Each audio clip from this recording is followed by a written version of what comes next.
जन्म देण्यासाठी आई पाहिजे, राखी बांधायला बहीण पाहिजे, आपल्याला चांगल्या चांगल्या छान छान गोष्टी सांगायला आजी पाहिजे, आपले लाड करायला मावशी पाहिजे, छान छान पुरणपोळी खाऊ घालायला मामी पाहिजे, आयुष्याच्या सोबतीला मैत्रीण पाहिजे आणि जीवनाच्या सोबतीला बायको पाहिजे.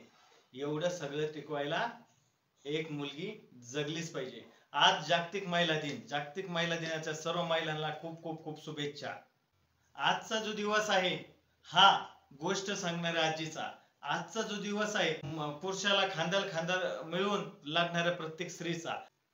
आज जागतिक महिला दिनाचा आपण एकच संकल्प करूया, प्रत्येक स्त्री ही वाचलीच पाहिजे आणि वाचलेली प्रत्येक स्त्री ही चांगली शिकलीच पाहिजे. मला आज सांगायला खरंच खूप अभिमान वाटतो, कारण कुठलाही विशेष दिवस महिलांचा नसतो, पण प्रत्येक दिवस हा महिलांचाच असतो. स्त्री ही घरामध्ये जरी झुरळाला घाबरत असेल, पण ज्यावेळेस ती आपल्या बाळासोबत जंगलात पडते, समोरून एखादा वाघ जरी आला ना, त्याला भिडण्याची ताकद ठेवती, तेव्हा ही खरंच स्त्री असते.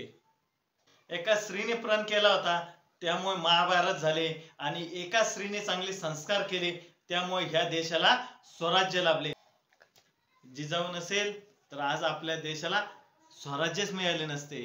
म्हणून जागतिक महिला दिनाच्या जिजाऊ मातेला, मासाहेबांना खूप खूप खूप शुभेच्छा. सर्वांना फक्त एकच सांगणे, जसं मुलीला सांगतात अरे तू मुलगी आहे, मुलाची बरोबरी करू नको, पण आज मुलगी खांद्याला खांदा मिळून मुलाची बरोबरी करू शकतो, मुलाची कमतरता भागवू शकते.